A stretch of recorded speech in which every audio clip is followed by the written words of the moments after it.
बिस्मिल्लाहिर्रहमानिर्रहीम। Dear students, last time हमने last lecture तक जो डिस्कस किया था वो डाटा को डिलीट करना।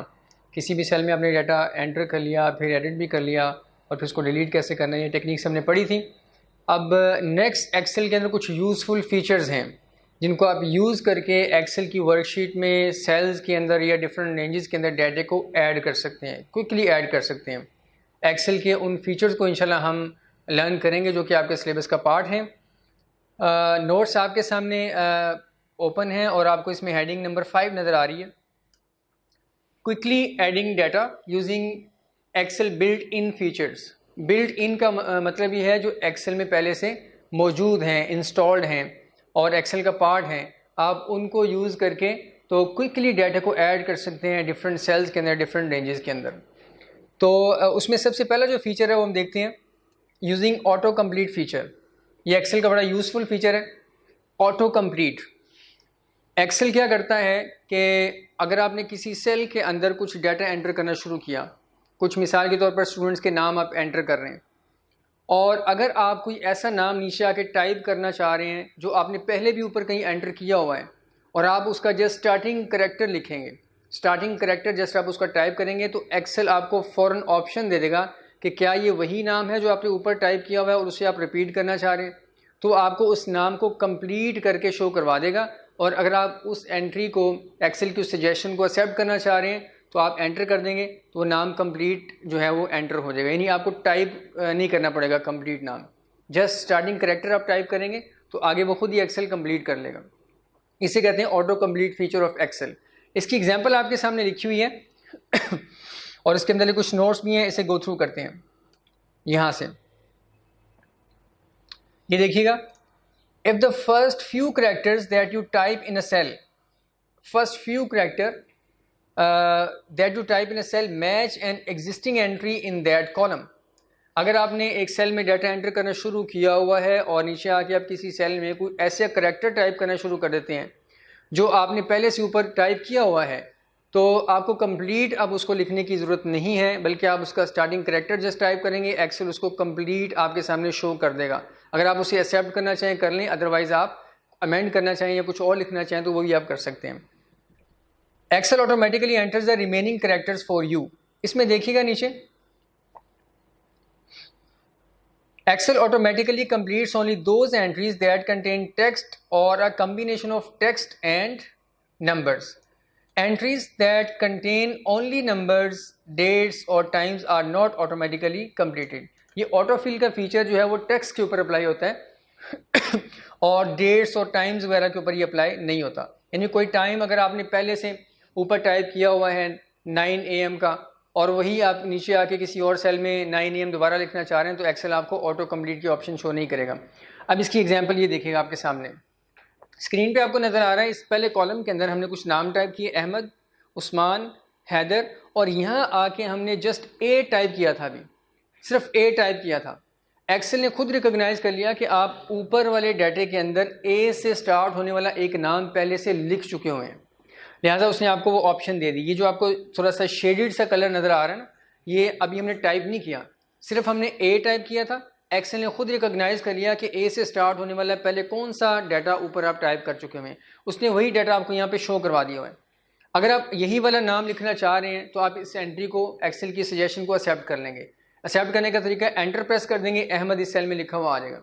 और अगर आप अहमद के अलावा कुछ और लिखना चाह रहे हैं, फ़र्ज़ करें आप अहमद की बजाय अहमर लिखना चाह रहे हैं, तो आप क्या करेंगे, फिर वो खुद टाइप करना शुरू कर दें, ए के बाद एच और MER वगैरह आप खुद लिख देंगे। अगर तो सेम एंट्री जो ऊपर आपने लिखी हुई है और एक्सेल ने आपको उसका सजेशन भी दे दिया, इसको आप एक्सेप्ट करना चाह रहे हैं तो एंटर प्रेस कर देंगे, अदरवाइज जो आप टाइप करना चाह रहे हैं वो आप टाइप करके फिर एंटर प्रेस करेंगे। इसको मैं आपके सामने परफॉर्म करता हूँ, इसी सेम एग्जाम्पल को।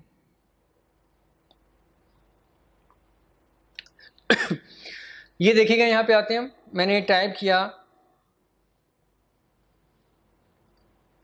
अहमद और उसके बाद उस्मान, खालिद।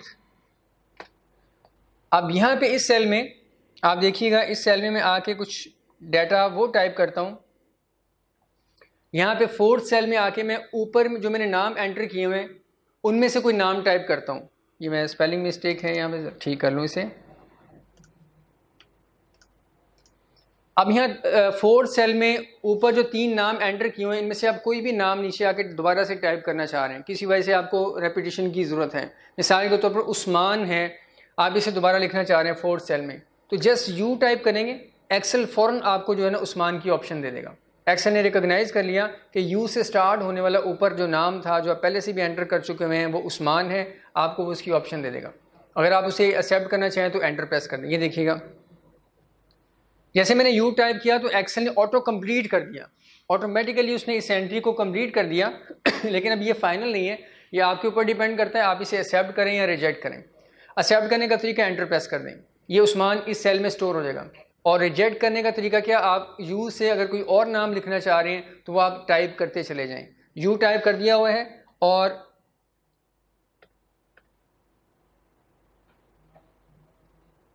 ये देखें, मैंने उसामा टाइप करना था, फ़र्ज़ करें मैंने उसामा टाइप कर दिया, वो जो एक्सेल ने सजेशन दी थी वो अब रिमूव हो चुकी हुई है। उसके बाद एंटर प्रेस कर दें।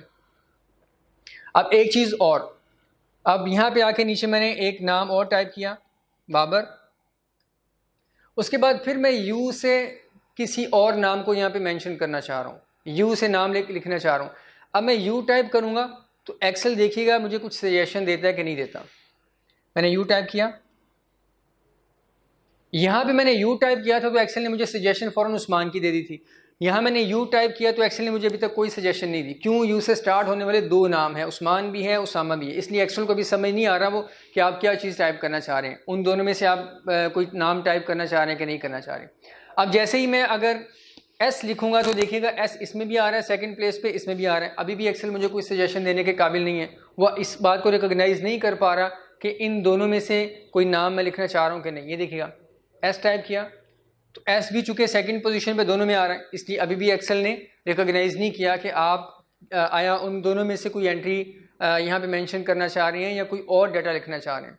अब एस के बाद फ़र्ज़ करें मैं एम लिखता हूँ, तो जैसे ही मैं एम लिखूँगा एक्सेल को फ़ौरन पता चलेगा कि यू एस एम से स्टार्ट होने वाला एक नाम, एक एंट्री ऊपर मौजूद है, वो उसकी सजेशन मुझे दे देगा, उस्मान की। और अगर मैं एस के बाद यहाँ पे ए टाइप करता हूँ तो वो इस एंट्री को मुझे नीचे सजेस्ट कर देगा, उसे पता चल जाएगा कि आपने उसामा एक नाम ऊपर लिखा हुआ है और वही अगर आप दोबारा से लिखना चाह रहे हैं तो उसकी सजेशन आपको यहाँ पे एक्सेल दे देगा। ये देखिएगा, मैं एम लिख रहा हूँ यहाँ पे, तो उसने जो है उस्मान कंप्लीट कर दिया। तो अगर यही नाम मुझे चाहिए एंटर प्रेस कर देंगे, अदरवाइज़ अगर कुछ और आप टाइप करना चाह रहे हैं तो आगे वो आप टाइप कर लेंगे। ये जो सिलेक्टेड एरिया है, हाईलाइटेड एरिया है, ये भी फाइनल नहीं है, इसकी जगह पे आप कुछ और भी टाइप कर सकते हैं। जैसे आप कुछ और वर्ड्स लिखेंगे ये ओवरराइट हो जाएंगे ये वर्ड सिलेक्टेड। तो ये एक्सेल का एक यूज़फुल फीचर है, इसे कहते हैं ऑटो कंप्लीट फीचर। ये बैकएंड पे ऑटोमेटिकली काम कर रहा होता है। एक ही कॉलम के अंदर जब आप डाटा एंटर कर रहे हो तो एक्सेल रिकॉग्नाइज करता रहता है कि आप इस वक्त जो करैक्टर टाइप कर रहे हैं इससे स्टार्ट होने वाला डाटा पहले ऊपर कोई मौजूद है या नहीं है। अगर मौजूद है तो वो उससे रेलिवेंट आपको उसी को रिपीट करवा के शो करवा देगा, और आप उसे एक्सेप्ट भी कर सकते हैं, रिजेक्ट भी कर सकते हैं। अब नेक्स्ट एरिया की तरफ आते हैं नोट्स में। नेक्स्ट है यूजिंग फिल ऑप्शन।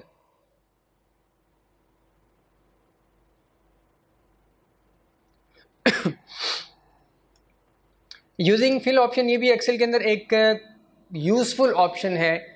एक ही तरह के डाटे को अगर आप रिपीट करना चाह रहे हैं किसी और सेल के अंदर, एसोसिएटेड सेल के अंदर, तो आप आसानी से बगैर टाइप किए हुए उस एंट्री को रिपीट करवा सकते हैं। मिसाल के तौर पर आप एक सेल में आपने कोई नाम लिखा हुआ है, आप नीचे वाले सेल में भी वही नाम लिखना चाह रहे हैं, या राइट साइड पे या अपर सेल में या लेफ्ट सेल में उसके करीब जो एडजेसेंट सेल्स हैं, मिले हुए सेल हैं उससे, उसमें अगर आप उसी नाम को रिपीट करना चाह रहे हैं तो एक्सेल की एक ऑप्शन है जिसे फिल ऑप्शन कहते हैं। फिल, उस ऑप्शन को आप यूज़ करके तो एक ही तरह के डाटे को आप कॉपी कर सकते हैं उससे एसोसिएटेड चारों तरफ किसी भी सेल के अंदर।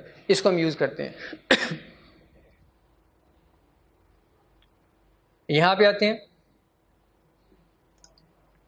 इस सेल के अंदर मैंने लिखा राइस और इसको एंटर कर दिया। फर्ज करें इससे जो नीचे वाला सेल है यहाँ पे भी मैं राइस ही लिखना चाह रहा हूँ, राइस ही लिखना चाह रहा हूँ, तो नीचे वाले सेल पे हम आ जाएंगे। अब राइस दोबारा से टाइप करने की बजाय एक्सेल की फिल ऑप्शन को हम यूज़ कर सकते हैं। फिल ऑप्शन क्या करेगी, इसको अभी हम देखते हैं। ये फिल ऑप्शन है कहाँ पे, ये होम टैब के अंदर, होम टैब में राइट साइड पे आते हैं।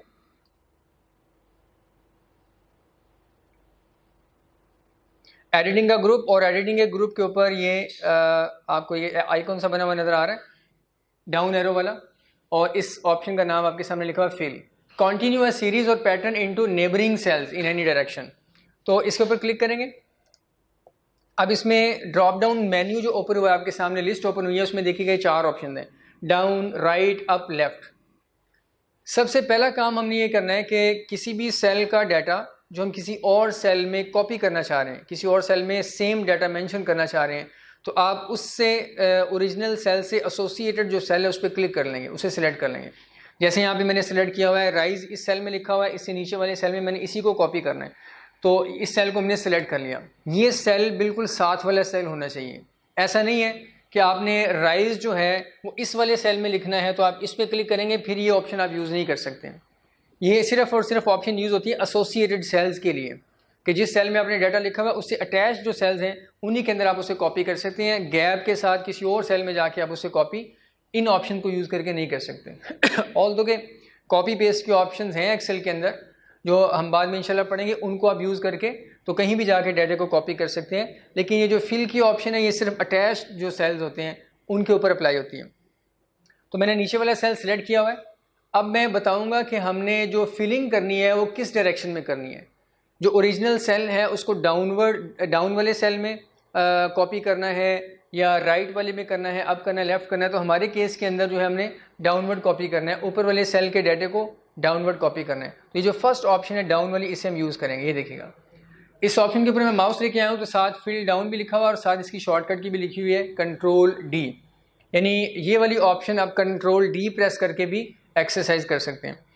इस पर मैं क्लिक करूंगा, जैसे ही क्लिक करूंगा आप देखिएगा सिलेक्टेड सेल के अंदर ऊपर वाले सेल के कंटेंट्स नीचे कॉपी हो जाएंगे, डाउनवर्ड जो है वो फिलिंग कर देगा एक्सेल। क्लिक किया तो ये देखिएगा राइज नीचे भी लिखा हुआ आ चुका हुआ है।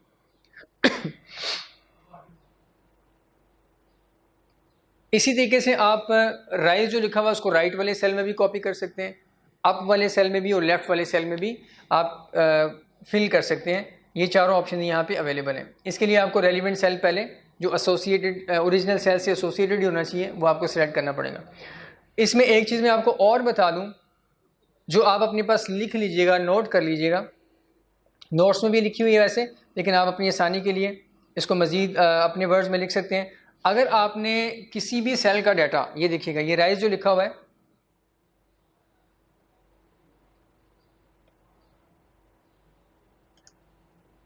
ये राइज हमारे पास जो लिखा हुआ है, इसे अगर हम एक से ज़्यादा सेल्स में डाउनवर्ड, एक सेल में नहीं हम इसको फिल करना चाह रहे बल्कि 2 या 3 सेल में या 4 सेल में इसको फिल करना चाह रहे हैं, यही डाटा हम नीचे 3-4 सेल्स के अंदर पेस्ट करना यानी कॉपी करना चाह रहे हैं, इसे सेम डाटा लिखना चाह रहे हैं, तो उसके लिए फिर क्या करना पड़ेगा?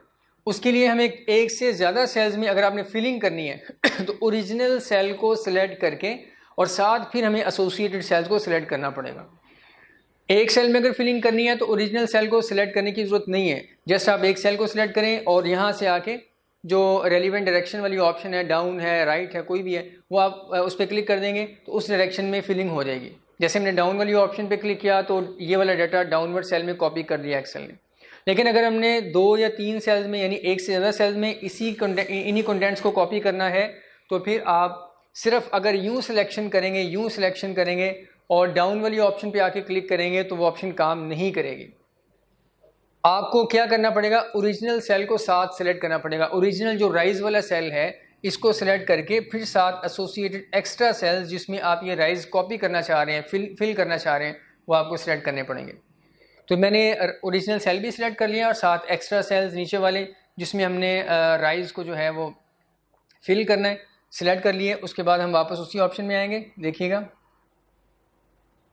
ये राइट साइड पे ये ऑप्शन अवेलेबल है। अब इसमें हम क्या करेंगे, ये डाउन की जो ऑप्शन है इस पर क्लिक करेंगे तो राइज जो फर्स्ट सेल के अंदर लिखा हुआ है, मेरी सिलेक्शन के फर्स्ट सेल में राइज लिखा हुआ है, वो नीचे वाली ब्लैंक सेल्स के अंदर इसको फिल कर देगा। इस पर क्लिक किया और शॉर्टकट की है कंट्रोल डी, आप कंट्रोल डी भी प्रेस कर सकते हैं। इस पर क्लिक किया तो ये देखिएगा राइज उसने नीचे वाले सेल्स के अंदर फिल कर दिया हुआ है। अब यही काम आप राइट साइड की तरफ भी कर सकते हैं। आप देखिएगा लेफ्ट साइड पे इस सेल में जो राइज लिखा हुआ है मैं उसे राइट वाले इस सेल के अंदर फिल करना चाह रहा हूँ। तो इसके लिए हम वहाँ जाके देखते हैं, राइट के ऑप्शन को यूज़ करेंगे। ये राइट की ऑप्शन आपके सामने लिखी हुई आ रही है और इसका साथ शॉर्टकट भी एक्सेल ने शो कर दिया। फिल राइट के लिए कंट्रोल आर आप यूज़ कर सकते हैं। डाउन फिलिंग करने के लिए आप कंट्रोल डी और राइट साइड की तरफ फिलिंग करने के लिए कंट्रोल आर प्रेस करेंगे। इस पर मैं क्लिक कर रहा हूँ तो आप देखिएगा क्योंकि अभी एक ही सेल को हमने फिल करना है इसलिए ओरिजिनल सेल को साथ सेलेक्ट करने की जरूरत नहीं है। तो जो लेफ्ट साइड पे राइज लिखा हुआ है वो साथ वाले सेल में आ जाएगा, राइट साइड वाले सेल में आ जाएगा। क्लिक किया तो ये देखिएगा आपके सामने अपीयर हो चुका है। इसे मैं कंट्रोल जेड कर रहा हूँ, अनडू। अब इसी लिखे हुए सेल राइज को राइट साइड वाले 3 सेल्स में मैंने फिल करना है। तो उसके लिए आपको मैंने बता दिया कि ओरिजिनल सेल को साथ सेलेक्ट करना पड़ेगा। तो ओरिजिनल सेल को भी हमने सेलेक्ट किया और साथ राइट साइड वाले उतने सेल सेलेक्ट कर लें जितने सेल में हमने फिलिंग करनी है। और ऑप्शन वही है, यहाँ से आके आप क्या करेंगे, राइट वाली ऑप्शन फिल राइट वाली ऑप्शन या इसकी शॉर्टकट की कंट्रोल आर वो आप यूज़ कर लेंगे। क्लिक किया तो आप देखिएगा राइट साइड की तरफ सारे एसोसिएटेड सेल जो हैं सिलेक्टेड सेल वो फिल हो चुके हुए हैं।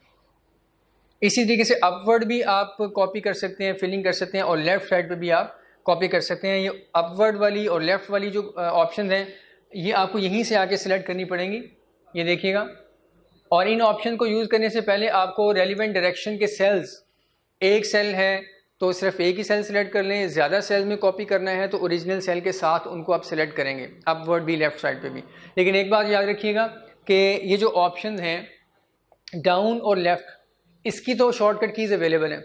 डाउन के लिए कंट्रोल डी और राइट के लिए कंट्रोल आर, लेकिन अप और लेफ़्ट के लिए कोई शॉर्टकट की अवेलेबल नहीं है। ये देखिएगा यहाँ पे कोई शॉर्टकट की साथ नहीं आ रही, ये आपको यहीं से आके इन ऑप्शन को एक्सरसाइज करना पड़ेगा। इसकी वजह शायद ये है कि जो आम तौर पे प्रैक्टिकली काम करते वक्त फिलिंग की ज़रूरत पड़ती है वो डाउनवर्ड और राइट साइड की तरफ ज़्यादा ज़रूरत पड़ती है, अपवर्ड या लेफ़्ट साइड की तरफ फिलिंग की ज़रूरत ज़्यादा नहीं पड़ती। इसलिए माइक्रोसॉफ्ट वालों ने इन 2 ऑप्शंस के लिए तो शॉर्टकट कीज़ दी हुई हैं ताकि आप अपना टाइम सेव कर लें। यहाँ पे क्लिक करके यहाँ पे क्लिक करने की बजाय सिंपल कंट्रोल डी या कंट्रोल आर प्रेस करके काम चला लें। लेकिन इन 2 ऑप्शन को प्रैक्टिकली जो है कम ही इस्तेमाल करना पड़ता है, इसलिए इसकी शॉर्टकट कीज़ साथ अटैच करने की माइक्रोसॉफ्ट वालों ने जहमत नहीं की। लिहाजा आपको भी टेंशन लेने की ज़रूरत नहीं है कि इन ऑप्शन को यूज़ करने के लिए हमें यहाँ पे आना पड़ेगा, क्योंकि ये प्रैक्टिकली बहुत कम इस्तेमाल होती है। तो ये थी फिल ऑप्शन जिसको हमने डिटेल के अंदर डिस्कस कर लिया। अब वापस आते हैं हम नोट्स की तरफ। इसको आप परफॉर्म ज़रूर कीजिएगा क्योंकि परफॉर्म करने से आपको जो है ये चीज़ें फिर मेमोराइज होना शुरू हो जाएंगी। ये हमने ऑप्शन डिस्कस किया है यूजिंग द फिल ऑप्शन। इससे एसोसिएटेड जो डिटेल्स लिखी हुई हैं इसे आप गो थ्रू कर लीजिएगा। जो हमने यहाँ परफॉर्म किया वही लिखा हुआ है और साथ इमेज में उसको परफॉर्म करके बताया हुआ है। और यहाँ पे देखिएगा, यहाँ पे ये जो डिटेल लिखी हुई है, if you want to fill more than 1 cell, जो मैंने आपको एक्सप्लेन कर दिया कि अगर आप एक से ज़्यादा सेल्स को फिल करना चाह रहे हैं तो ओरिजिनल सेल को साथ आपको सिलेक्ट करना पड़ेगा। ये डिटेल यहाँ पे लिखी हुई है और शॉर्टकट कीज़ भी लिखी हुई है यहाँ पे। Shortcut to fill down control D है और शॉर्टकट टू फिल राइट ये कंट्रोल आर है। अप और लेफ्ट के लिए शॉर्टकट की अवेलेबल नहीं है। नेक्स्ट आते हैं एक और यूज़फुल एक्सेल का फीचर। डाटा को ऑटोमेटिकली आप अपनी शीट में किसी भी सेल में या रेंजेस में ऐड कर सकते हैं। उसके लिए एक यूज़फुल ऑप्शन है using the fill handle. Excel के अंदर एक फिल हैंडल होता है, उसे यूज़ करके आप किसी भी डाटे को एक्सटेंड कर सकते हैं। स्टार्टिंग वैल्यूज़ जस्ट आप लिखें और उसके बाद फर्दर जो वैल्यूज़ हैं वो फिल हैंडल को यूज़ करके आप ऐड कर सकते हैं किसी भी रेंज में। इसको भी अंडरस्टैंड करते हैं। ये देखिएगा स्टार्टिंग में जो लाइंस लिखी हुई हैं फिल हैंडल से मुतालिक, you can extend the series of values in increasing और डिक्रीजिंग ऑर्डर। किसी भी सेल के अंदर, किसी भी सेल या सेल्स में आपने कुछ वैल्यूज़ लिखी हुई हैं। मिसाल के तौर पर एक सेल में लिखा हुआ 1, दूसरे में लिखा हुआ आपने 2 और नीचे इसी तरीके से आप सीरियल नंबर लिखना चाह रहे हैं 2, 3, 4 ऑनवर्ड 10 तक 20 तक आप सीरियल नंबर लिखना चाह रहे हैं। तो बजाय इसके कि आप मैनुअली सारा कुछ टाइप करें 1, 2, 3 ऑनवर्ड सारे सेल में मैनुअली सीरियल नंबर टाइप करें, आप सिर्फ स्टार्टिंग 2 वैल्यूज़ लिख दें। एक सेल में एक वैल्यू और नेक्स्ट सेल के अंदर दूसरी वैल्यू। तो एक्सेल को एक ट्रेंड पता चल जाएगा कि आपकी दो वैल्यूज़ में इंक्रीजिंग ट्रेंड क्या है। उन दो वैल्यूज़ के ज़रिए से एक्सेल इवैल्यूएट कर लेगा कि आपने दो वैल्यूज़ में कितना गैप दिया हुआ है। अगर आपने पहले सेल में 1 लिखा हुआ है, दूसरे में 2 लिखा हुआ है, तो एक्सेल को पता चल जाएगा कि आपने 1 का गैप दिया हुआ है। फिर आप दोनों सेल्स को सिलेक्ट करके फिल हैंडल को यूज़ करेंगे और सीरीज़ को एक्सटेंड कर लेंगे। और एक्सेल क्या करेगा, फिर नीचे वाले सेल्स के अंदर 2 के बाद 3 लिख देगा, 4 लिख देगा, यानी वो प्रीवियस जो ट्रेंड है उसी को आगे कंटिन्यू कर देगा। इसको अभी हम यूज़ करते हैं आपके सामने। ये भी आसान ऑप्शन है और काफ़ी यूज़फुल है, प्रैक्टिकली काफ़ी ज़्यादा इसको इस्तेमाल किया जाता है। जिन लोगों को पता है इसका, वो इसे काफ़ी ज़्यादा यूज़ करते हैं और टाइम सेव करते हैं अपना। इसे मैं आपके सामने परफॉर्म करता हूँ।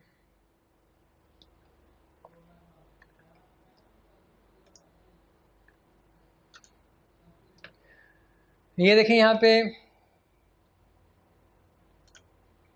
पे टाइप किया मैंने 1। अब इस ऑप्शन को यूज़ करने के लिए, फिल हैंडल वाली ऑप्शन को यूज़ करने के लिए ज़रूरी है कि आप कम से कम दो वैल्यूज़ दो सेल्स के अंदर मेंशन कर दें, ताकि एक्सेल को ट्रेंड पता चल जाए कि आप जो सीरीज़ ऑफ वैल्यूज़ लिखना चाह रहे हैं उसका ट्रेंड क्या होगा, उसमें कितना गैप होगा। तो फ़र्ज़ करें इस पहले कॉलम में हमने सीरियल नंबर लिखने हैं, 1 2 3 4 ऑनवर्ड हमने नंबर्स लिखने हैं। तो पहली वैल्यू मैंने टाइप कर दी 1, ये ऊपर वाले सेल में मैं टाइप कर लेता हूँ 1, और दूसरे में मैंने टाइप कर दिया 2।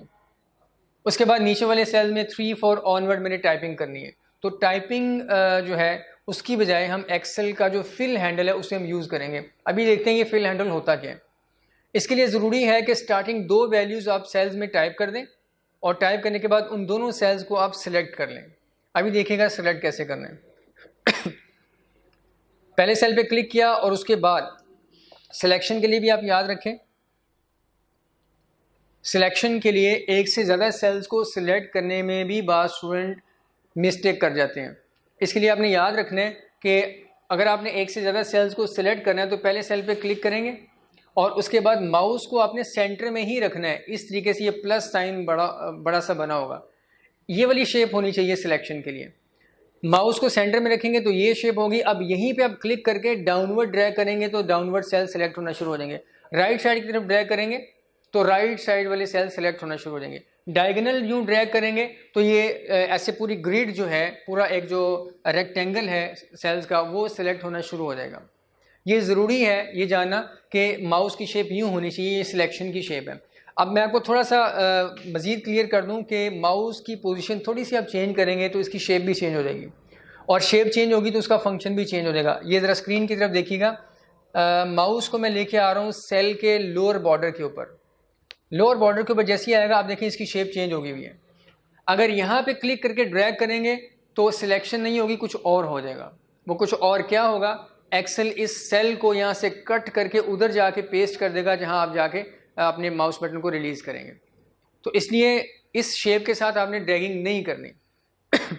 ये वाली जो शेप है चारों तरफ जो है डायरेक्शन बनी हुई एरो कीज़ की, ये आप माउस को किसी भी बॉर्डर पे रख लें, बॉटम अप राइट लेफ़्ट किसी भी बॉर्डर के ऊपर लेके जाएंगे तो इस तरह की शेप बन जाएगी। ये देखिएगा राइट साइड पे मैं ला रहा हूँ तभी ये शेप बन रही है। टॉप बॉर्डर पे लाएंगे, टॉप बॉर्डर के ऊपर तभी ये शेप बन रही है, ये देखिएगा।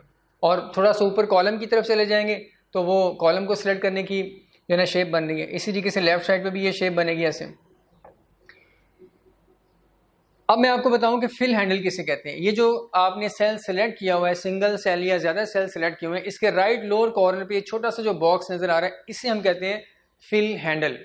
ये फिल हैंडल है और ये बड़ा यूज़फुल है, टाइनी सा है बिल्कुल, लेकिन इसका फंक्शन जो है वो काफ़ी यूज़फुल है और काफ़ी टाइम सेविंग है। तो 1 2 मैंने नंबर लिख दिए। अब इस सीरीज़ को हमने एक्सटेंड करना है आगे की तरफ, अपना टाइम हम बचाना चाह रहे हैं, टाइपिंग नहीं करना चाह रहे। तो पहले दो सेल्स को हम करेंगे सिलेक्ट। पहले सेल पे क्लिक किया यूँ और डाउनवर्ड मैंने ड्रैग किया माउस को क्लिक करके, दो सेल्स इस वक्त हो चुके हुए हैं सिलेक्ट। सिलेक्ट करने के बाद हम आएंगे फिल हैंडल के ऊपर माउस को लेके आएंगे। अब देखिएगा सेंटर में माउस को रखेंगे, शेप इस तरह की होगी, और बॉर्डर पे रखेंगे तो चारों तरफ जो एरो कीज बने होते हैं वो आ जाएंगे। फिल हैंडल के ऊपर माउस को लाएंगे, उसकी शेप और होगी और उसका फंक्शन भी डिफरेंट होगा। ये देखिएगा यहाँ पे मैं लेके आया हूँ माउस को फिल हैंडल के ऊपर, तो आप ये देखें माउस की जो शेप है वो ये बन चुकी हुई है इस वक्त, प्लस साइन ब्लैक कलर का। ये फिल हैंडल के ऊपर माउस को जब लेके आएंगे तो इस तरह की ये शेप बन जाएगी। अब इसको यहाँ क्लिक करके हम ड्रैग करेंगे तो आप देखिएगा एक्सेल क्या करेगा, इसको हम ड्रैग करेंगे डाउनवर्ड। अब ये एक्सेल रीड कर लेगा कि आपके सिलेक्टेड सेल्स के अंदर आपने जो डाटा लिखा हुआ है 1 और 2 है, 1 का इंक्रीमेंट हो रहा है। अब आप इसको ड्रैग करके नीचे की तरफ लेके आएंगे तो इसी ट्रेंड को, इन्हीं दो तरह की वैल्यूज़ के ट्रेंड को एक्सेल आगे कंटिन्यू रखेगा। यहाँ 3 टाइप कर देगा, मेंशन कर देगा, यहाँ 4 और 5 और ऑनवर्ड, इस तरीके से सीरीज़ को एक्सटेंड कर देगा एक्सेल। ये देखिएगा मैंने यहाँ पे किया क्लिक किया यहाँ पे और ड्रैग किया डाउनवर्ड, तो आप देखें स्क्रीन पे आपको राइट साइड पे इसी पॉइंटर के राइट साइड पे 3 लिखा हुआ नज़र आ रहा है, यानी इस सेल में एक्सेल 3 मेंशन करेगा। नीचे आए 4, उसके बाद 5, ऑनवर्ड 6, 7, जितना आप नीचे की तरफ ड्रैग करेंगे उतना ही ये सीरीज़ एक्सटेंड होती चली जाएगी। तो यहाँ पे लाके मैंने इसे रिलीज़ कर दिया। तो ये देखिएगा एक्सेल ने आपकी 2 वैल्यूज़ को रीड करके आगे उसी सीरीज़ को कंटिन्यू कर दिया है। तो ये ऑप्शन काफ़ी ज़्यादा यूज़फुल है प्रैक्टिकल पॉइंट ऑफ व्यू से, टाइम सेविंग है। इसमें लंबी लंबी लिस्टें हम क्रिएट कर लेते हैं। अभी हम आगे देखेंगे और क्या क्या किस तरह का डाटा आप जो है वो मेंशन कर सकते हैं इस फिल हैंडल को यूज़ करके। अब इसमें एक चीज़ और देखें कि जैसे हमने इस फिल हैंडल को ड्रैग किया और ड्रैग करने के बाद नीचे आके रिलीज़ किया तो आपकी सिलेक्शन या जो आपकी सीरीज़ है उसके लास्ट सेल के राइट कॉर्नर पे, राइट लोअर कॉर्नर पे आपको ये एक ऑप्शन नज़र आ रही है। ये छोटा सा आपको एक बॉक्स सा बना हुआ नज़र आ रहा है, इसे हम कहते हैं ऑटोफिल ऑप्शंस। ये ऑटोफिल ऑप्शंस का एक छोटा सा आइकॉन आपके सामने बना हुआ आ गया, ये देखिएगा। और इसके अंदर कुछ ऑप्शंस हैं, उन ऑप्शंस को आप एक्सरसाइज कर सकते हैं। इस पर क्लिक करने से वो उनकी लिस्ट ऑप्शंस की आपके सामने ओपन हो जाएगी और उसमें से किसी भी ऑप्शन को आप एक्सरसाइज कर सकते हैं। अभी देखते हैं कि इस लिस्ट के अंदर जो ऑप्शन है वो क्या है। ये देखिएगा,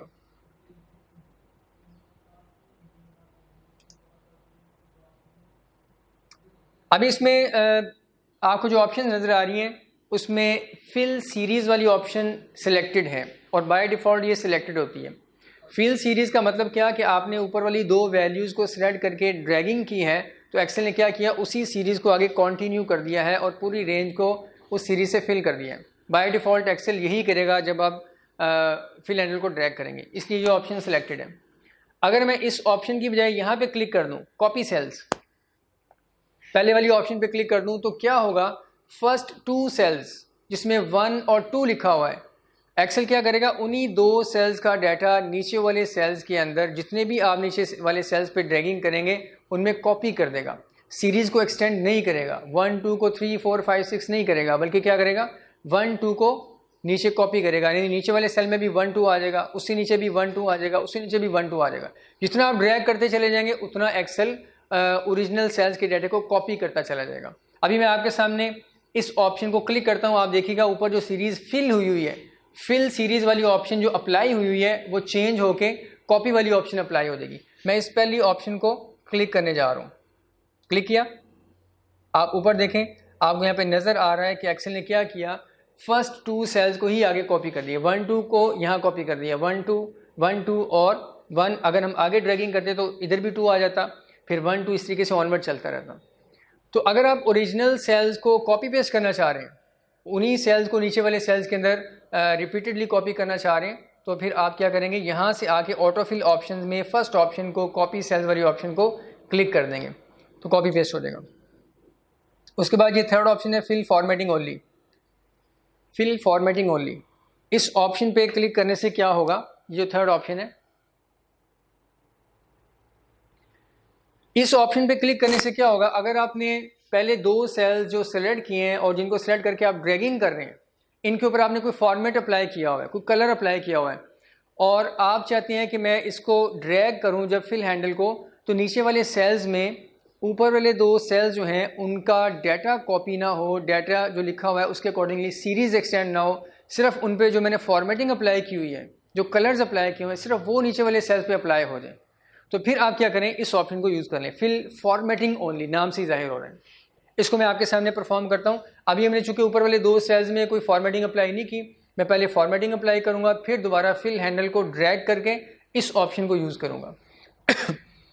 मैं इसे कर रहा हूँ Ctrl Z ताकि अनडू हो जाए। ये देखें, अब ऊपर आके मैं यहाँ पे कलर अप्लाई करता हूँ। ये ऊपर कलर अवेलेबल हैं, ग्रीन कलर और ये रेड कलर अप्लाई कर दिया। अब देखें ओरिजिनल सेल्स में डाटा भी है 1 2 और साथ फॉर्मेट भी अप्लाइड है। अब यहाँ पे आके मैं फिल हैंडल को ड्रैग करूँगा, क्लिक किया मैंने और ड्रैग करके नीचे की तरफ लेके आया यहाँ पे और इसको मैंने रिलीज़ किया। तो बाय डिफ़ॉल्ट एक्सेल ने क्या किया है कि सीरीज़ को भी एक्सटेंड कर दिया है और साथ फॉर्मेटिंग को भी आगे वाले सेल्स पे अप्लाई कर दिया है। अब यहाँ से आते ऑटो फिल ऑप्शन में आके हम यूज़ करेंगे इस ऑप्शन को, फिल फॉर्मेटिंग ओनली। इस ऑप्शन को यूज़ करेंगे। इस ऑप्शन पे क्लिक करने से क्या होगा कि जो ऊपर वाले 2 सेल्स के अंदर फॉर्मेटिंग है सिर्फ और सिर्फ वो नीचे पेस्ट होगी, नीचे वाले सेल्स पे अप्लाई होगी, सीरीज़ एक्सटेंड नहीं होगी। अब देखिएगा, इस ऑप्शन को मैंने किया क्लिक, तो ये देखें आपके सामने क्लियर हो गया कि फर्स्ट 2 सेल्स का जो डाटा है वो नीचे कॉपी नहीं हुआ, सिर्फ 2 सेल्स के ऊपर जो फॉर्मेट अप्लाइड थे वो नीचे वाले सेल्स में अप्लाई हो चुके हैं। इन सेल्स में आप जो कुछ भी अब लिखेंगे वो रेड कलर में ही आएगा, बैकग्राउंड ग्रीन कलर की और टेक्स्ट जो है उसकी रेड कलर की अप्लाई होगी। ओनली वाली ऑप्शन को यूज़ किया हमने, तो आपके सामने आ गया कि सिर्फ और सिर्फ फॉर्मेटिंग फिल होगी ओरिजिनल सेल्स की, सीरीज़ जो है वो एक्सटेंड नहीं होगी। अब इससे नीचे वाली ऑप्शन भी साथ ही देख लेते हैं हम, फिल विदाउट फॉर्मेटिंग। इस ऑप्शन के नाम से ही आपको क्लियर हो जाना चाहिए कि ये ऑप्शन क्या करेगी, फिल विदाउट फॉर्मेटिंग। ऊपर जो हमने सेल सेलेक्ट किए थे ओरिजिनल 2 सेल्स, उसको हम ड्रैग करेंगे। ड्रैग करने के बाद यहाँ पे आके इस ऑप्शन पे क्लिक करेंगे तो क्या होगा, एक्सेल सीरीज़ को एक्सटेंड कर देगा, लेकिन फॉर्मेटिंग ऊपर वाले सेल्स की नीचे वाले सेल्स में अप्लाई नहीं करेगा। फिल होगा लेकिन विदाउट फॉर्मेटिंग। मैं इस ऑप्शन को यूज़ कर रहा हूँ क्लिक किया तो ये देखें आपके सामने क्लियरली आ गया कि 1 2 जो वैल्यूज़ थी उसको तो उसने एक्सटेंड कर दिया आगे, लेकिन ऊपर वाली फॉर्मेटिंग नीचे वाले सेल्स में अप्लाई नहीं की। तो ये भी आप यूज़ कर सकते हैं। उसके बाद नेक्स्ट ऑप्शन फ्लैश फिल, ये भी एक बड़ी यूज़फुल ऑप्शन है, लेकिन ये जो ऑप्शन इस्तेमाल होती है आम तौर पे एक कॉलम के अंदर आपने कुछ डाटा लिखा हो 1 या 2 कॉलम्स में, और उस डाटे को आप साथ वाले कॉलम में आप आपस में अटैच करना चाह रहे हैं या सेग्रीगेट करना चाह रहे हैं, तो उसके लिए इस्तेमाल होती है। मैं इसको सेपरेटली आपके सामने परफॉर्म करता हूँ। ये आम तौर पे सीरीज़ को फिल करने से एसोसिएटेड नहीं है, इसका एक सेपरेट थोड़ा सा फंक्शन है। मैं आपके सामने से परफॉर्म करता हूँ। ये देखिएगा, यहाँ पे फ़र्ज़ करें कॉलम बी के अंदर मैं नाम लिखता हूँ एक स्टूडेंट का, फर्स्ट नेम भी लास्ट नेम भी। मिसाल के तौर पर यहाँ पे मैंने टाइप किया ताहिर अज़ीज़, नीचे बिलाल अहमद और उस्मान अली, इस तरीके से हैदर जावेद। ये हमने कुछ नाम टाइप कर दिए इस कॉलम में। ये जो फ्लैश फिल की ऑप्शन है उसे हम अंडरस्टैंड करने जा रहे हैं कि वो ऑप्शन क्या करेगी। इस कॉलम में हमने कुछ नाम टाइप किए हुए हैं और ये फ़र्ज करें एक लंबी लिस्ट नीचे की तरफ जा रही है। आपके एम्प्लॉयज़ के नाम हैं या स्टूडेंट्स के नाम है, कोई अटेंडेंस शीट है। यहाँ पे हम क्या करना चाह रहे हैं, स्टूडेंट का जो स्टार्टिंग नेम है, फर्स्ट नेम है, सिर्फ और सिर्फ वो यहाँ पे मेंशन करना चाह रहे हैं। हम ये चाहते हैं स्टूडेंट का स्टार्टिंग नेम यहाँ पे आ जाए, एंडिंग नेम की हमें ज़रूरत नहीं है। तो आप क्या करेंगे, मैनुअली आपको टाइप करना पड़ेगा। इस सेल में आप आके ताहिर लिखेंगे, टाइप कर देंगे। उसके बाद नीचे वाले सेल में आएंगे, वहाँ से देके बिलाल टाइप कर देंगे, यहाँ से देके आप उस्मान टाइप कर देंगे, हैदर टाइप कर देंगे। तो ये काम तो काफ़ी लंबा हो जाएगा आपके लिए। अगर ये लिस्ट 100 पर्सन्स पर मुश्तमिल है तो आपको 100 बंदों के नाम, 100 बंदों के नाम 1 बाय 1 टाइप करने पड़ेंगे। काफ़ी मुश्किल काम और टाइम कंज्यूमिंग काम है। तो एक्सेल के अंदर 2013 वर्जन जो आया था एक्सेल का, उससे ऑनवर्ड अब 2016 में भी ये फीचर फ्लैश फिल का अवेलेबल है। आप क्या करें, सिर्फ स्टार्टिंग सेल के अंदर इस सेल का कोई डाटा यहाँ पे टाइप कर दें, इस सेल का फर्स्ट नेम यहाँ पे टाइप कर दें और उसके बाद फिल हैंडल को ड्रैग करें। ड्रैग करने के बाद वो जो ऑटो फिल ऑप्शन आती हैं उसमें से आके फ्लैश फिल वाली ऑप्शन को क्लिक कर दें। एक्सेल क्या करेगा, एक्सेल आपकी इस एंट्री को इससे रिलेट करके ज़रा समझने की कोशिश करेगा कि आपने इस एसोसिएटेड सेल के अंदर से कौन सा डाटा किस तरतीब के साथ यहाँ पे मेंशन किया हुआ है। उसी तरतीब से वो नीचे वाले सेल के अंदर यहाँ से डाटा एक्सट्रैक्ट करके यहाँ पे लिख देगा। इस तरीके से यहाँ का डाटा इधर लिख देगा और 4th सेल का डाटा यहाँ पे मेंशन कर देगा। ये फ्लैश फिल कहलाता है, बहुत यूज़फुल फीचर है। अभी मैं आपके सामने इसे परफॉर्म करता हूँ तो आपके सामने इसका जो फंक्शन है वो ज़्यादा क्लियरली आ जाएगा। पहली एंट्री हमें मैनुअल करनी पड़ेगी ताकि एक्सेल को पता चल जाए कि साथ जो एसोसिएटेड सेल है उसमें से किस तरह का डाटा, उसके कौन से करैक्टर्स मैं इस वाले सेल में लिखना चाह रहा हूँ। ये देखिएगा, ताहिर मैंने टाइप किया, एंटर कर दिया। उसके बाद हम इसके फिल हैंडल को यहाँ से, ये जो फिल हैंडल है इसको हम ड्रैग करेंगे, ड्रैग करके डाउनवर्ड यहाँ पे आके इसको हमने कर दिया रिलीज़। हमने इसको रिलीज़ किया तो उसने क्या किया, पहले वाले ही डाटा को कॉपी पेस्ट कर दिया नीचे, क्योंकि ताहिर जो है इसको ड्रैग करने से एक्सेल को कोई इंक्रीजिंग ट्रेंड नज़र नहीं आ रही है। तो टेक्स्ट है, इंक्रीजिंग ट्रेंड आमतौर पे नंबर्स के अंदर होता है।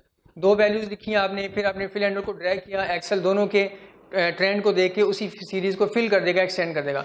लेकिन जो ताहिर लिखा हुआ था, अब इसमें तो कोई एक्सेल को समझ नहीं आ रहा कि मैंने इसे कैसे इंक्रीज़ करना है। तो आमतौर पर जो टेक्स्ट का डाटा होता है आमतौर पर उसको एक्सेल जो है वो कॉपी पेस्ट करते हैं, उसमें कोई इंक्रीजिंग ट्रेंड चुके नहीं होता, इसलिए कॉपी पेस्ट करता है। इसलिए देखिए ऑटो फिल ऑप्शन में अगर आप आगे देखेंगे तो पहली वाली ऑप्शन सिलेक्टेड है।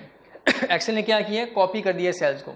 उसे समझ नहीं आया कि इसको मैं कैसे जो है ना सीरीज़ को कैसे फिल करूं, इसलिए उसने जस्ट कॉपी कर दिया।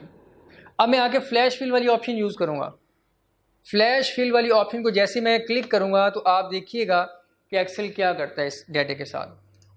ये देखें, जैसे मैंने फ्लैश फिल वाली ऑप्शन को यूज़ किया, एक्सेल ने क्या किया, पहले वाले सेल को अंडरस्टैंड किया है कि इस सेल में मैंने जो टाइप किया है उसका इस सेल के साथ क्या ताल्लुक है। उसने रीड कर लिया कि आपने लेफ्ट वाले सेल का जो स्टार्टिंग नेम है वो यहाँ पे टाइप किया। तो इसको ड्रैग करके जब फ्लैश फिल वाली ऑप्शन को हमने क्लिक किया तो एक्सेल ने अब सेकंड सेल के अंदर जो लिखा हुआ स्टार्टिंग नेम था, फर्स्ट नेम, उसे यहाँ पे मेंशन कर दिया। इसी तरीके से थर्ड और फोर्थ सेल में से भी उसने स्टार्टिंग सेल को एक्सट्रैक्ट करके यहाँ पे मेंशन कर दिया। तो ये एक्सेल की काफ़ी यूज़फुल फीचर है।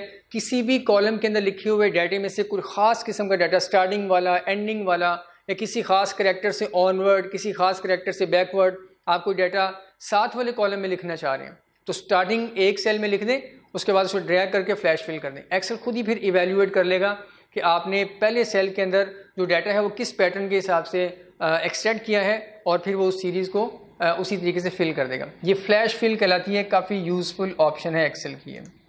माय डियर स्टूडेंट्स, यहाँ तक हमने जो डिस्कस किया वो एक्सेल की ऑटो फिल ऑप्शन है। इसको नोट्स में आके देखते हैं। ये देखिएगा, using the fill handle, fill handle वाली ऑप्शन को हमने यूज़ किया, इसे ऑटो फिल फीचर भी कहते हैं। इस ऑप्शन को हमने यूज़ किया, पहले अंडरस्टैंड किया फिल हैंडल क्या होता है। ये देखिएगा, इसको मार्क किया हुआ है, यहाँ पे हाईलाइट किया हुआ है, ये फिल हैंडल होता है। और फिल हैंडल को यूज़ करने के लिए आपका जो स्टेप्स हैं वो क्या होने चाहिए, वो स्टेप्स यहाँ पे लिखे हुए हैं। आप इसको अंडरस्टैंड कर लीजिएगा, इसको रीड कर लीजिएगा, आपको इंशाल्लाह समझ आ जाएगा, क्योंकि अभी हमने परफॉर्म कर लिया, इसको अंडरस्टैंड करना मुश्किल नहीं होना चाहिए। ये नीचे इमेज में आपको एक्सप्लेन किया गया है कि आप इस तरीके से पहले स्टार्टिंग वैल्यूज़ 2 लिखेंगे, फिर ड्रैग करेंगे तो इस तरीके से सीरीज़ फिल हो जाएंगी। और ये जो ऑटो फिल हैंडल है इसके अंदर जितनी ऑप्शन है उसको भी नीचे एक्सप्लेन किया गया।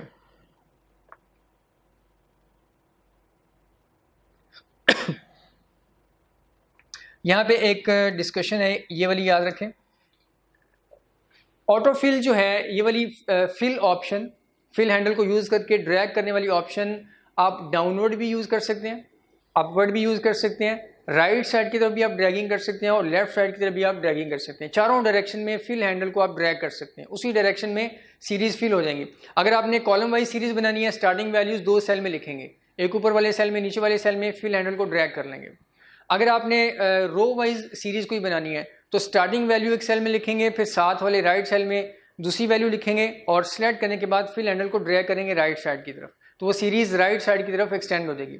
इस तरीके से नीचे से ऊपर की तरफ आपने सीरियल नंबर लिखने हैं या कोई सीरीज़ बनानी है तो 1 लिखेंगे, 2 लिखेंगे ऊपर वाले सेल में, सेलेक्ट करेंगे, फिल हैंडल आपको नीचे नज़र आ रहा होगा राइट लोअर कॉर्नर पे, उसे ड्रैग क्लिक करके ड्रैग ऊपर की तरफ कर देंगे तो अब सीरीज़ ऊपर की तरफ फिल होना शुरू हो जाएगी। इसी तरीके से आप 1 लिखें और लेफ्ट वाले सेल पे 2 लिख दें और फिल हैंडल को ड्रैग करें लेफ्ट साइड की तरफ तो सीरीज़ लेफ्ट साइड की तरफ एक्सटेंड हो जाएगी। यानी फिल हैंडल को आप चारों डायरेक्शन में ड्रैग करके सीरीज़ फिल कर सकते हैं। ये बात यहाँ पे लिखी हुई है यहाँ पे।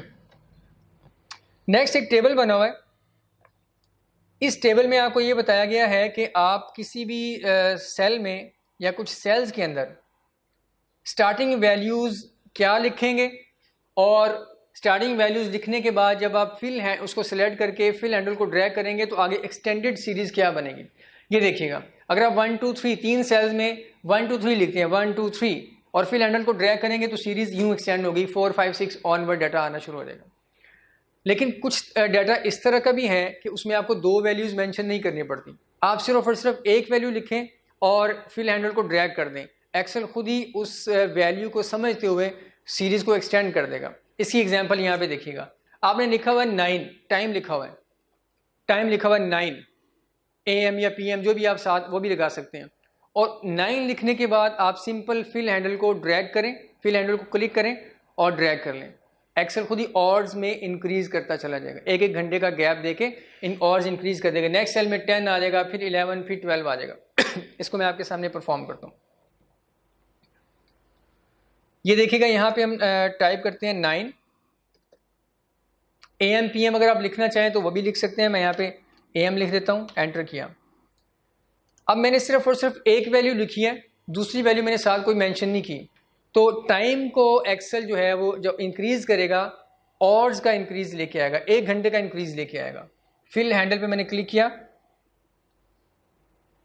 और इसको ड्रैग किया, नीचे वाले सेल में देखिएगा 10 AM लिखा हुआ आ रहा है, फिर 11, फिर ऑनवर्ड 12, और ये इस तरीके से 3 PM तक बात चलेगी। ये देखें, ये एक्सेल ने उसे खुद ही जो है इंक्रीज कर दिया, 1 घंटा इंक्रीज कर दिया। फर्ज करें आप टाइम में इंक्रीमेंट करना चाह रहे हैं लेकिन सिर्फ 15 मिनट का करना चाह रहे हैं। आप चाहते हैं पहले सेल में 9 लिखा हुआ आ रहा हो, दूसरे में 9:15, फिर 9:30 ऑनवर्ड, तो इस सूरत में आपको क्या करना पड़ेगा, 2 वैल्यूज़ लिखनी पड़ेंगी ताकि एक्सेल को आप ट्रेंड बता दें कि मेरा जो इंक्रीमेंट है टाइम के अंदर वो 15 मिनट का होना चाहिए। तो इस सूरत में आपको 2 वैल्यूज़ यानी 2 तरह का टाइम लिखना पड़ेगा। नेक्स्ट सेल में मैं ये परफॉर्म करता हूँ, ये देखिएगा 9 और AM। उसके बाद नीचे मुझे दूसरा टाइम लिखना पड़ेगा ताकि एक्सेल को पता चले कि आप टाइम में कितना गैप रखना चाह रहे हैं। 9:15 AM, एंटर कर दिया। अब इन दोनों को सिलेक्ट करके हम इंक्रीज करेंगे, फिल हैंडल को ड्रैग करेंगे तो एक्सेल अब यहाँ से रीड कर लेगा कि आपने 2 तरह का जो टाइम लिखा हुआ है उसमें 15 मिनट का इंक्रीमेंट किया हुआ है, तो एक्सेल इसी सीरीज़ को फिर एक्सटेंड कर देगा। ये देखिएगा 9:30, फिर उसके बाद 9:45 और ऑनवर्ड ये टाइम चल रहा है, 10:30 तक आ गया। ये देखें 5 मिनट का भी गैप कर सकते हैं, कोई भी आप इस तरीके से 2 वैल्यूज़ मेंशन करके आप गैप बता दें एक्सेल को, इंक्रीमेंट की वैल्यूज़ का डिफरेंस पता चल जाएगा एक्सेल को, और फिर उसको एक्सेल एक्सटेंड कर देगा। अब नेक्स्ट वैल्यूज़ देखते हैं और क्या क्या वैल्यूज़ यहाँ पे हैं जिनको एक्सेल खुद ही एक्सटेंड करेगा। अगर आप किसी एक सेल में MON सिर्फ ये लिख दें, मंडे का जो एब्रीवेशन है सिर्फ ये मेंशन कर दें और उसे ड्रैग कर दें, इसको भी एक्सेल अंडरस्टैंड करते हैं। एक्सेल को पता है कि ये हफ्ते के दिनों में से स्टार्टिंग नाम है और उसके बाद वो अगले नाम खुद ही लिख देगा। सेकंड सेल में ट्यूसडे और फिर वेडनेसडे, थर्सडे, ये खुद ही मेंशन कर देगा ऑनवर्ड संडे तक, और उससे फर्दर अगर आप ड्रैग करेंगे वो दोबारा मंडे से स्टार्ट कर देगा। तो याद रखें कि ये भी मंडे को भी एक्सेल समझता है, टाइम को भी समझता है, 1 आवर का इंक्रीमेंट करेगा। और मंडे अगर आप इस तरीके से एब्रीवेटेड लिखेंगे या कंप्लीट लिखेंगे उसे भी एक्सेल एक्सटेंड कर देगा। ये देखिएगा, कंप्लीट लिखेंगे तो कंप्लीट नाम नेक्स्ट सेल्स के अंदर जो एक्सटेंड करता चला जाएगा एक्सेल। इस तरीके से जनवरी महीनों के नाम, और जनवरी लिख के एक्सटेंड करेंगे तो फरवरी, मार्च, अप्रैल ऑनवर्ड। और अगर एक सेल में जनवरी लिखा, दूसरे में आपने अप्रैल लिखा, अब यहाँ से एक्सेल को पता चलेगा आप गैप के साथ मंथ के नाम एक्सटेंड करना चाह रहे हैं। जनवरी के बाद आपने क्या किया, फरवरी मार्च को स्किप कर दिया, अप्रैल लिखा आपने, और इन 2 सेल्स को सिलेक्ट करके आप एक्सटेंड करेंगे, फिल हैंडल को ड्रैग करेंगे तो एक्सेल क्या करेगा, अप्रैल के बाद कौन सा महीना आता है, मई, जून, 2 महीने, ये एक्सक्लूड कर देगा और उसके बाद जुलाई मेंशन कर देगा। फिर अगले 2 महीने एक्सक्लूड करके फिर नेक्स्ट मंथ जो आ रहा होगा वो मेंशन कर देगा। यानी वो स्टार्टिंग 2 वैल्यूज़ को अंडरस्टैंड करेगा कि इसमें आपने कितना गैप दिया हुआ है, उसी गैप को आगे कंटिन्यू रखेगा। इस तरीके से आपने डेट के साथ साल भी लिख लिया, ये देखिएगा जनवरी 2007, अप्रैल 2007, और इन दोनों सेल्स को सिलेक्ट करके आपने ड्रैग किया तो एक्सेल फिर क्या करेगा, मंथ को ही इंक्रीज करेगा। ये देखिएगा जुलाई के बाद अक्टूबर, फिर अक्टूबर के बाद अगले साल का जनवरी, यहाँ आके उसने साल को अपडेट कर दिया। तो ये एक्सेल इस तरीके से सीरीज़ को एक्सटेंड कर देगा। इसी तरीके से आप देखें नीचे, अगर आप डेट लिखते हैं 15 जनवरी, 15 अप्रैल और सीरीज़ को एक्सटेंड करते हैं तो एक्सेल डेट को अब चेंज नहीं करेगा। उससे पता चल गया इन पहली 2 वाली वैल्यूज़ को रीड करके कि आपने महीने के अंदर चेंज मेंशन किया हुआ है इन 2 वैल्यूज़ में, वो लिहाजा मंथ को जो है वो चेंज करेगा, मंथ को इंक्रीज़ करेगा। और आपने 2007-8 लिखा हुआ है, स्टार्टिंग 2 वैल्यूज़ लिखी हुई हैं 2007 2008, दोनों को सिलेक्ट करके ड्रैग करेंगे तो फिर इस तरीके से ऑनवर्ड 9 10 11 आगे एक्सटेंड कर देगा। और इस तरीके से ऑनवर्ड देखिएगा कुछ और चीज़ें मेंशन है, ये आप अंडरस्टैंड भी कर लीजिएगा और इसको आपने परफॉर्म भी करना है। ये वैल्यू स्टार्टिंग लिखें, फिर ड्रैग करें, देखें ये वाला काम हो रहा है कि नहीं हो रहा।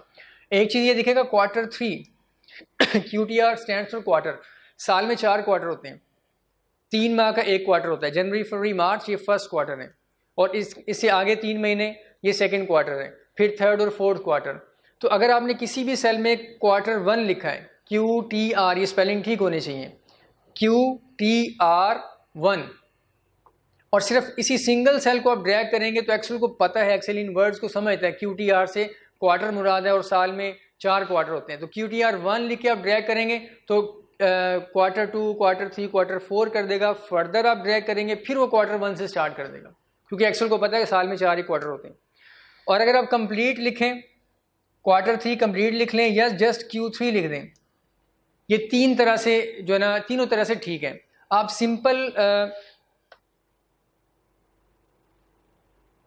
सिंपल Q1 किसी सेल में लिख के ड्रैग कर दें, एक्सेल उसे Q2 3 4 कर देगा, और QTR1 लिख के ड्रैग कर देंगे, उसे एक्सेल QTR2 3 4 कर देगा, और पूरा Q1 लिख के ड्रैग करेंगे तो उसे पूरा Q2 3 4 इस तरीके से एक्सटेंड कर देगा एक्सेल। किसी एक सेल में आपने लिखा टेक्स्ट 1, टेक्स्ट से मुराद कोई भी टेक्स्ट है, ABCD या कोई भी नाम, और साथ आपने 1 लिखा। दूसरे सेल में भी आपने कोई टेक्स्ट लिखी, साथ A लिखा, दोनों को सिलेक्ट करके ड्रैग करेंगे तो एक्सेल क्या करेगा, टेक्स्ट के साथ जो 1 लिखा हुआ है उसे तो वो आगे जाके 2 कर देगा, फिर उससे ऑनवर्ड 3 कर देगा, लेकिन जो A है उसको एज इट इज़ रहने देगा, क्योंकि A को वो इंक्रीज़ नहीं करेगा। टेक्स्ट मैंने बताया आपको कि जो नॉर्मल टेक्स्ट होती है उसको एक्सेल इंक्रीज़ नहीं करता, क्योंकि उसमें इंक्रीजिंग ट्रेंड एक्सेल अंडरस्टैंड नहीं कर पाता। इस तरीके से किसी सेल में आपने फर्स्ट पीरियड लिखा हुआ है, फर्स्ट पीरियड A की वैल्यू लिखी हुई है, उसे आप ड्रैग करें, Excel second third fourth onward ये वैल्यूज़ मेंशन कर देगा। इस तरीके से प्रोडक्ट 1 आपने लिखा किसी सेल में, या जस्ट P1 लिखा है आपने, और उसके बाद ड्रैग करेंगे तो एक्सेल इसे भी एक्सटेंड कर देगा। यानी ये कुछ वैल्यूज़ हैं जिसे एक्सेल, ऑल्दो कि ये टेक्स्ट हैं और टेक्स्ट के साथ नंबर भी है, एक्सेल इनको अंडरस्टैंड करता है कि इसको आपने कैसे इंक्रीज़ करना है, इनके अंदर क्या इंक्रीजिंग ट्रेंड होता है, महीनों के नाम, दिनों के नाम, और इस तरीके से क्वार्टर्स के नाम, और इस तरीके से ये प्रोडक्ट 1 2 3, इसको ये एक्सेल के अंदर ना पहले से बिल्ट इन है। जो एक्सेल को डेवलप करने वाली टीम है उन्होंने ये पहले से एक्सेल के अंदर उसको ये इंटेलिजेंस दी हुई है कि अगर ये कैरेक्टर्स एक्सटेंड किए जाएँ, फिल किए जाएँ, तो उसमें आपने ये इंक्रीमेंट लेके आना है। तो डियर स्टूडेंट, यहाँ तक हमारी डिस्कशन है फिल हैंडल से रेलिवेंट। आगे कुछ और डिटेल्स भी लिखी हुई हैं, ये सारी डिटेल्स हम डिस्कस कर चुके हुए हैं यहाँ तक। ये पेज नंबर 6 मेरे पास है, यहाँ तक हम डिस्कस कर चुके हुए हैं। अब हम नेक्स्ट इंशाल्लाह जो देखेंगे वो डेट और टाइम से रेलिवेंट कुछ चीज़ें हैं कि डेट और टाइम को अगर आप एक्सटेंड करें तो उसमें ऑटोफिल ऑप्शंस जो नीचे आती हैं उन ऑप्शन में क्या क्या फर्दर सब ऑप्शन होती हैं, उसको इंशाल्लाह हम नेक्स्ट लेक्चर में डिस्कस करेंगे। शुक्रिया।